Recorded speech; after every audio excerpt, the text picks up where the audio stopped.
all. I will now recognize myself for 5 minutes of questioning. I have a lot of questions, and I have a lot of witnesses. So I would just ask if it's yes or no to please just tell me yes or no. If it requires more than that, be very succinct because I would like to go down the line and ask as many questions as possible. So for the Admiral this morning first, former DoD official Chris Mellon reached out to you about satellite imagery from 2017 that depicts a UAP. What were the dates in 2017 when this occurred? I can't share with you the details, ma'am, but I can do it in a closed setting, and I can also tell you the agency that wrote a report on it. Okay, so who has the imagery? I can tell you that in a closed setting. Can you describe what was depicted in the satellite imagery? Just a description. It was a UAP, ma'am. That's it? No other description? The term that the analysts used, they called it the button. It was a disc-shaped object. Okay, where was it? I can't tell you that, ma'am. Okay. All right. Okay, Mr. Elizondo, you state in your testimony that, quote, advanced technologies not by our government or any other government are monitoring sensitive military installations around the globe, end quote. If these technologies are not made by any government, who's making them? Private companies, or are you implying they are crafted by a non-human intelligence? Well, ma'am, that's precisely why we're here.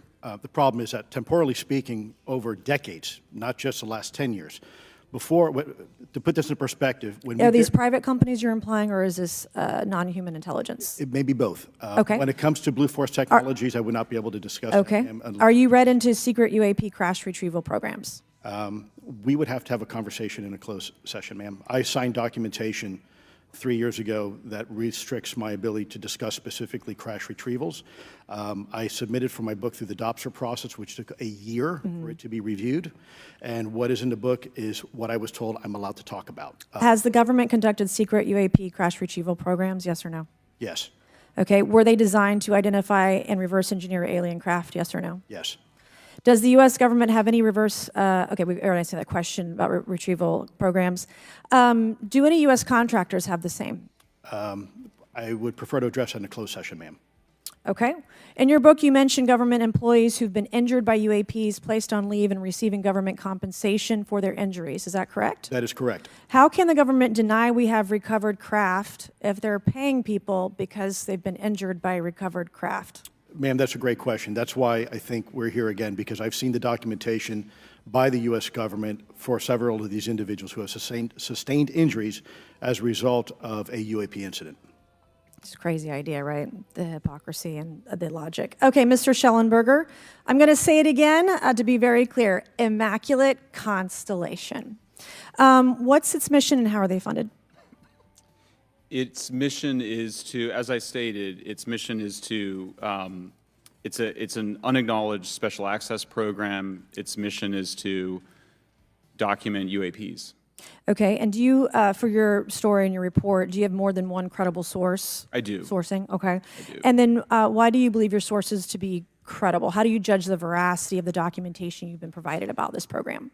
I checked the sources, and they are who they say they are. They are current or former government officials. Mm-hmm. I wanted to also add that I did not specify that they were Defense Department employees. I didn't specify the agency nor the gender.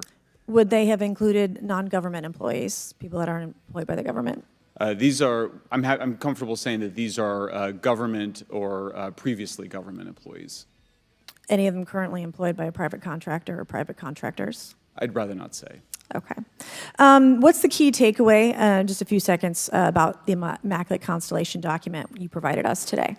I think that what the American people need to know is that the U.S. military and intelligence community are sitting on a huge amount of visual and other information, still photos, video photos, other sensor information, and they have for a very long time. And it's not those fuzzy photos and videos that we've been given. There's very clear high images, res, high resolution. How many visuals, graphics, videos, photos? I mean, I've been told hundreds, maybe thousands. I mean, I also wanted to say, because there was some conversation around concern around the revealing of these materials, revealing the source collections, but some of these are shot from helicopters using normal videos of oceans. I just think that's absurd that somehow you're going to be revealing some secret U.S. technology by revealing that you've photographed orbs off the coast of Kuwait. Okay, thank you. I have 8 seconds. Mr. Gold, did the NASA independent study team get briefed on what you call OSAP? Very quickly. I flagged the Advanced Aerospace Weapons System Application Program to our chair and our DFO. We did not get briefed, but I believe it is definitely worth looking into. That was probably the largest UAP review effort ever, and I think produced a lot of interest data, including revealing limits. I don't know if my fellow witness, Lou, might want to, he did yeoman's work on it, might want to comment. Okay. All right, I'm going to turn to Mr. Moskowitz, who will be recognized for 5 minutes of questioning. Thank you, Madam Chairwoman. So, Mr. Gold, you gave a whole diatribe for a couple of minutes about UAPs, science, data collection, stigma. A lot of non-believers in all of this would just ask a very simple question. Why? Why is it so hard? Right? Like, why are people, anytime they ask, why are they always thwarted? Why are they always judged? Why is they always have misinformation spread? Why is there always retribution? Why is it always met with an ear? What's the why? If it doesn't exist, why is it such a problem? I think if you go through the history of science, Representative, it is always difficult for breakthroughs and new information, regardless of whether it's UAP or any other kind of discovery. And in science, we're supposed to be open, but when you break with the orthodoxy of what's believed, whether it's Galileo saying that the Earth doesn't rotate or the Earth rotates around the sun or the sun doesn't rotate around the Earth, it's always challenging for new beliefs. And the more extraordinary those discoveries, the more extraordinary those new beliefs, it's very difficult. So I think this is natural. There's natural conservatism that when it comes to science, but this issue in particular has been very difficult where, again, even to attempt to study it becomes problematic. But every hearing like this, every news report, every video, documentaries, I was privileged to be a part of something Dan Fair is putting together. I think many of us have interviewed for it, documentary over 30 different government officials. Every brick in the wall will help get us closer to getting to the truth. I appreciate that. Mr. Elizondo, did I have that correct?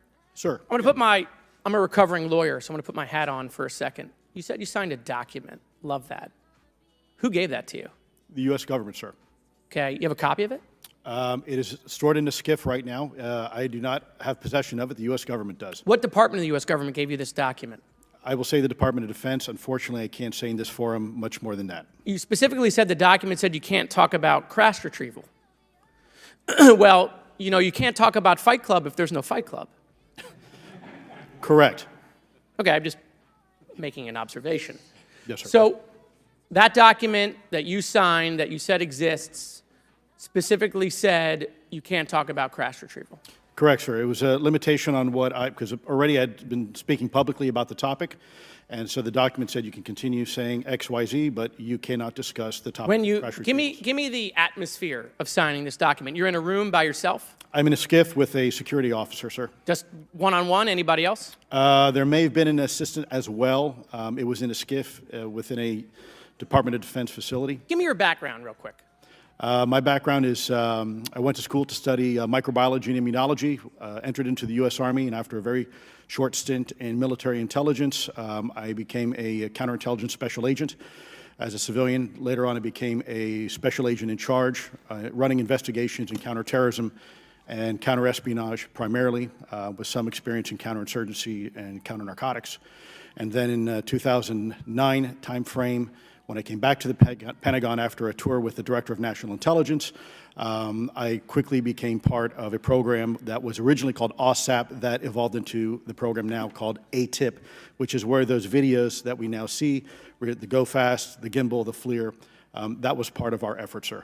Right, so you're not some conspiracy theorist. You actually have a legitimate background.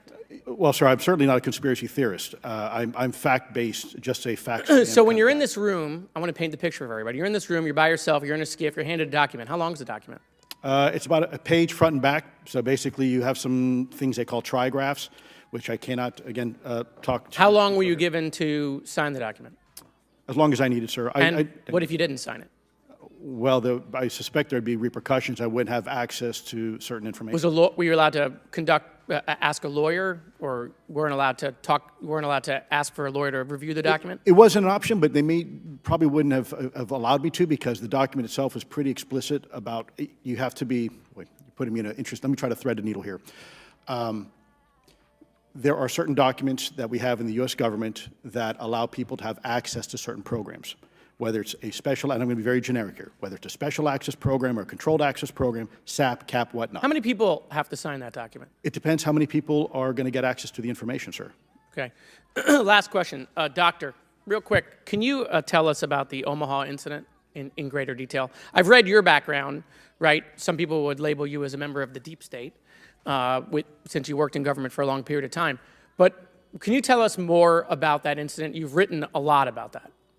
I wrote a lot about incidents like it, Congressman, but that specific incident involved the USS Omaha, the littoral combat ship of the U.S. Navy operating off Southern California. I don't remember the exact date. It was within the last decade. And what the watchstanders on the bridge observed was a UAP, again, something that was aloft but had no observable exhaust or control surfaces. So it was something that couldn't be explained. And then they saw it enter the water from the atmosphere and going through the air-sea interface, and so thus exhibiting transmedium travel. Thank you. I yield back. Thank you. I'll now recognize Mr. Grothman for 5 minutes of questioning.